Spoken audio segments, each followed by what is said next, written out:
नमस्कार शेतकरी बांधवांनो. आज आपण एका खूप महत्त्वाच्या विषयावर बोलणार आहोत. विषय आहे ऊस शेती आणि तिचं जीवन, म्हणजेच ठिबक सिंचन प्रणाली. आपल्या सगळ्यांनाच माहिती आहे की ऊसासारख्या पिकाला पाणी किती लागतं आणि आपल्या महाराष्ट्रात तर पाण्याची उपलब्धता नेहमीच कमी जास्त होत असते. अशावेळी ठिबक सिंचन आपल्यासाठी एका वरदानापेक्षा कमी नाही. पण फक्त प्रणाली बसवून आपलं काम भागत नाही. एक निरोगी आणि व्यवस्थित चालणारी ठिबक प्रणालीच आपल्या ऊसाच्या भरघोस उत्पादनाचा खरा पाया असते.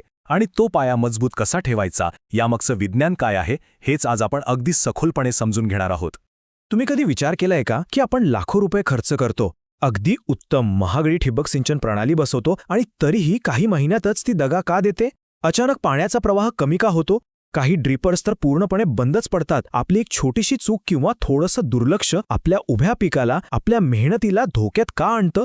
यामागे फक्त नशीब नाहीये, तर यामागे एक ठोस विज्ञान आहे. आणि याच अपयशाचं खरं कारण काय आहे तेच आज आपण उलगडणार आहोत. हे एक वाक्य आहे जे तुम्ही तुमच्या मनावर कोरून ठेवा. ठिबक सिंचन प्रणाली ही आपल्या ऊसाच्या शेतीचं हृदय आहे. आणि जर हेच हृदय बंद पडलं तर आपलं शेत जगू शकणार नाही. हे फक्त एक वाक्य नाहीये, हे एक कठोर वास्तव आहे. जरा विचार करा, जसं आपल्या शरीरातलं हृदय रक्तवाहिन्यांमधून संपूर्ण शरीराला रक्त आणि ऑक्सिजन पोहोचवतं, अगदी तसंच ठिबक प्रणाली त्या पाईप्सच्या जाळ्यातून प्रत्येक ऊसाच्या रोपाच्या मुळांपर्यंत पाणी आणि त्यातून विरघळलेली खतं म्हणजेच पिकाचं अन्न पोहोचवते. आता कल्पना करा, जर ह्याच रक्तवाहिन्या म्हणजे आपल्या ठिबकच्या नळ्या आतून चोकअप झाल्या तर काय होईल?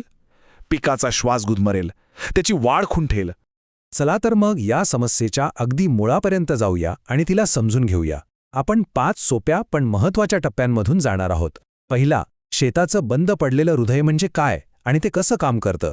दुसरा, पाण्याच्या प्रवाहाचे 3 मुख्य शत्रू कोणते आहेत, त्यांची ओळख करून घेऊया. तिसरा, जैविक कचरा म्हणजे शेवाळ आणि तो चिकट थर कसा साफ करायचा. चौथा, पाण्यातून येणाऱ्या क्षारांचे ते कठीण थर कसे विरघळवायचे. आणि पाचवा, सगळ्यात महत्त्वाचा, प्रणालीला पूर्णपणे स्वच्छ करून तिची नियमित देखभाल कशी करायची, जेणेकरून ही समस्या पुन्हा आपल्या शेतात डोकं वर काढणार नाही.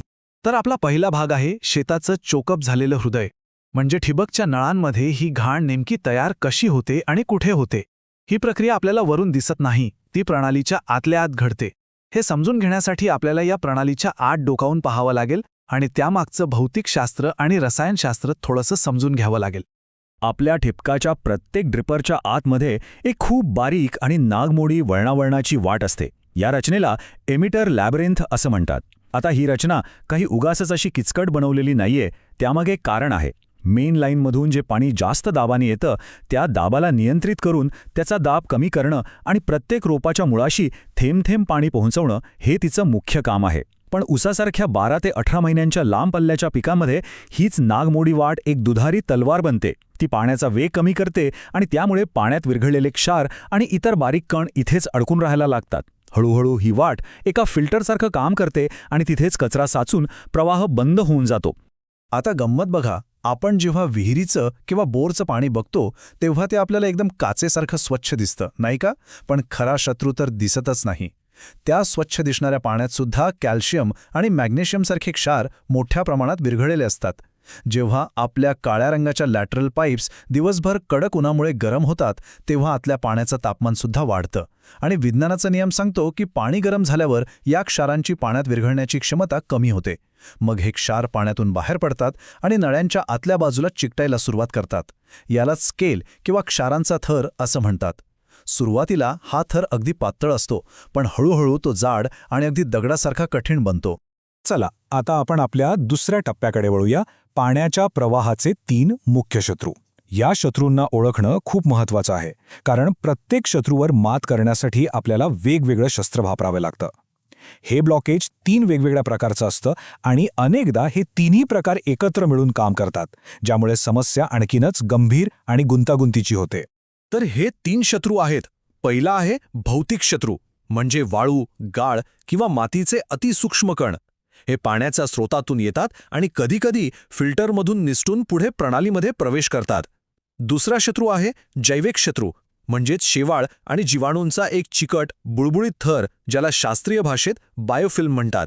आणि तिसरा सर्वात हट्टी आणि धोकादायक शत्रू रासायनिक, म्हणजेच कॅल्शियम कार्बोनेटसारख्या क्षारांचे नळ्यांमध्ये तयार होणारे कठीण दगडासारखे थर, ज्याला आपण स्केल म्हणतो.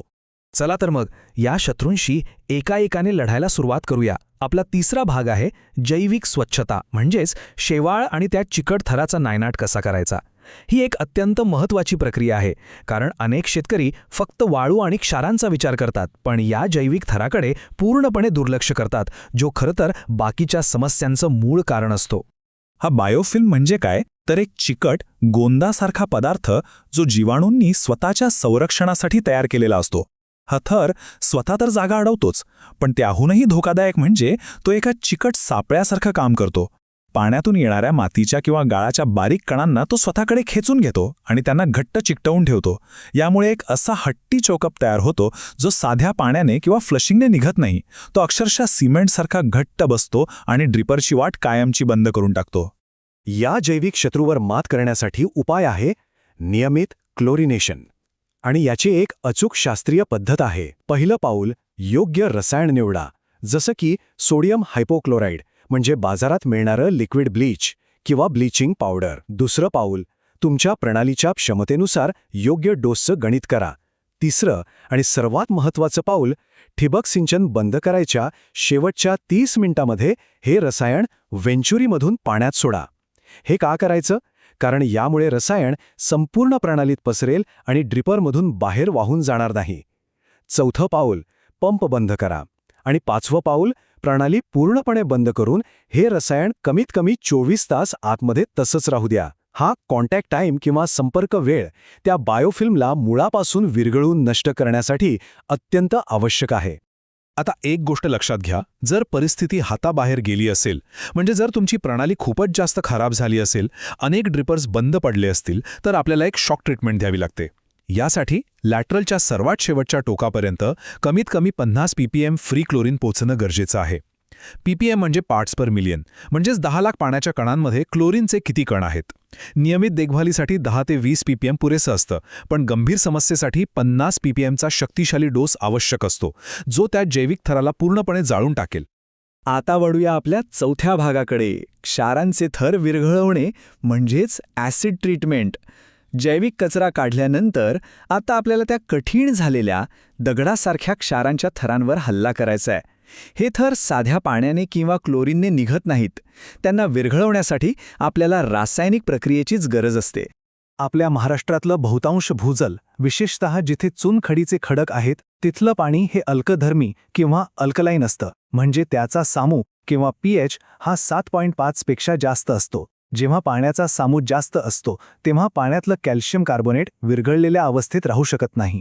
ते घट्ट होऊन नळ्यांना चिकटायला लागतं.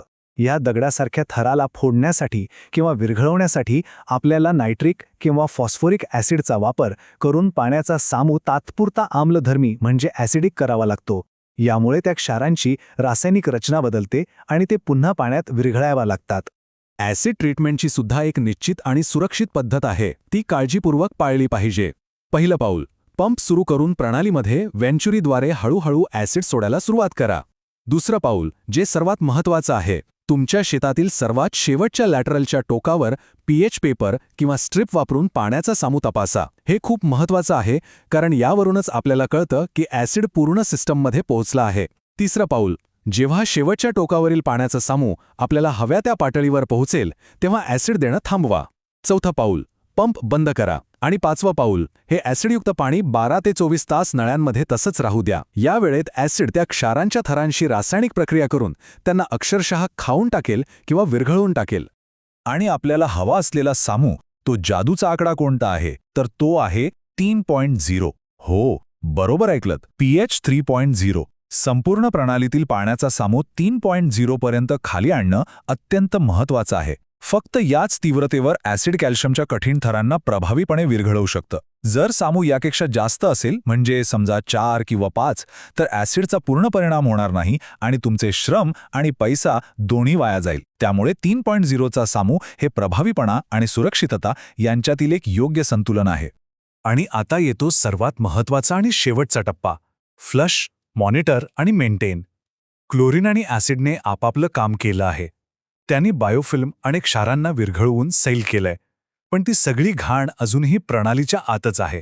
तिला आता ताकदीने बाहेर काढणं हे सर्वात गरजेचं आहे, नाहीतर केलेला सगळा उपचार व्यर्थ ठरू शकतो. हे वाक्य तर तुम्ही लिहूनच ठेवा. ट्रीटमेंट फक्त घाण सैल करते, फ्लशिंग ती बाहेर काढते. अनेक शेतकरी क्लोरिनेशन आणि ॲसिड ट्रीटमेंट तर करतात, पण त्यानंतर योग्य पद्धतीने फ्लशिंग करत नाहीत. आणि हीच सर्वात मोठी चूक आहे. जर तुम्ही फ्लशिंग केलं नाही तर ती सैल झालेली घाण पाण्याच्या प्रवाहाबरोबर पुढे जाईल आणि ड्रिपरच्या त्या बारीक नागमोडी वाटेत जाऊन कायमची अडकून बसेल. यामुळे तुमची समस्या कमी होण्याऐवजी उलट अनेक पटींनी वाढेल. आता फ्लशिंग म्हणजे फक्त नळीचं टोक उघडून पाणी बाहेर जाऊ देणं नाहीये. इथे विज्ञानाचा एक नियम काम करतो, ज्याला म्हणतात फ्लशिंग व्हेलॉसिटी किंवा पाण्याचा वेग. पाईपच्या आतल्या भिंतींना घासून खरवडून स्वच्छ करण्यासाठी पाण्याला एका विशिष्ट वेगाने वाहण्याची गरज असते. हा वेगच पाईपच्या तळाशी बसलेला गाळ आणि भिंतींना चिकटलेले कण उचलून बाहेर फेकू शकतो. आणि तो किमान वेग किती असायला हवा? तर सेकंदाला 0.5 मीटर. आता हा वेग शेतात कसा मोजायचा? त्याची एक सोपी पद्धत आहे. जेव्हा तुम्ही लॅटरल किंवा सबमेनची शेवटची टोपी काढता, तेव्हा पाणी फक्त टपटप गळता कामा नये, तर कमीत कमी 1 ते 2 फूट जोरात फवाऱ्यासारखं बाहेर फेकलं गेलं पाहिजे. ही पाण्याची जोरदार धारच दर्शवते की आतमध्ये पुरेसा वेग आहे, जो पाईपच्या आत चिकटलेला सगळा गाळ आणि कचरा खरवडून बाहेर काढू शकतो. आणि जोपर्यंत स्वच्छ पाणी येत नाही तोपर्यंत फ्लशिंग चालूच ठेवायचं. चला तर मग आपल्या ठिबक प्रणालीला कायम निरोगी ठेवण्यासाठीचं हे वेळापत्रक पाहूया. तुमच्या लॅटरल्स दर 15 दिवसांनी फ्लश करा, ज्यामुळे ताजा साचलेला गाळ लगेच निघून जाईल. क्लोरिनेशन महिन्यातून एकदा नक्की करा, विशेषतः पावसाळ्यात किंवा दमट हवामानात, जेव्हा जीवाणूंची वाढ वेगाने होते. ॲसिड ट्रीटमेंट दर 3 ते 6 महिन्यांनी एकदा करा. हे तुमच्या पाण्याच्या गुणवत्तेवर आणि क्षारांच्या प्रमाणावर अवलंबून आहे. आणि सर्वात महत्त्वाचं म्हणजे प्रणालीचा ऑपरेटिंग प्रेशर नियमितपणे तपासा. प्रेशरमध्ये घट होणे हे चोकअप होण्याचं पहिलं लक्षण आहे. एक वैज्ञानिक खूणगाठ मनाशी बांधून ठेवा. जर तुमच्या प्रणालीच्या पाण्याच्या प्रवाहात 10% घट झाली तर समजून जा की ॲसिड ट्रीटमेंट करण्याची वेळ आलेली आहे. हे कसं तपासायचं? सोपं आहे. सुरुवातीला काही ड्रिपर्समधून 1 मिनिटात एका भांड्यात किती पाणी जमा होतं ते मोजून ठेवा. 3 महिन्यांनी पुन्हा तसंच मोजा. जर जमा होणारं पाणी 10%पेक्षा कमी झालं असेल तर ही धोक्याची घंटा आहे. ही घंटा तुम्हाला मोठ्या नुकसानीपासून वाचवू शकते आणि योग्य वेळी उपचार करण्याची सूचना देते. आणि शेवटी एक गोष्ट कायम लक्षात ठेवा. खऱ्या अर्थाने विज्ञान आधारित शेती म्हणजे फक्त सर्वात महागडी उपकरणं विकत घेणं नव्हे, तर आपल्याकडे जी उपकरणं आहेत त्यांची अचूकतेने आणि शास्त्रीय पद्धतीने काळजीपूर्वक देखभाल करणं आहे. तुमच्या ठिबक प्रणालीला एका मशीनप्रमाणे वागवा, तिची नियमित तपासणी आणि देखभाल करा, आणि बघा, तीच प्रणाली वर्षानुवर्षे तुमच्या ऊसाला भरघोस उत्पादन देण्यासाठी तुमची साथ देईल. जर या माहितीमुळे तुमच्या विचारात काही बदल घडला असेल तर या व्हिडिओला लाईक करा, चॅनलला सबस्क्राईब करा आणि ही महत्त्वाची माहिती इतर शेतकरी बांधवांपर्यंत पोहोचवण्यासाठी शेअर करा.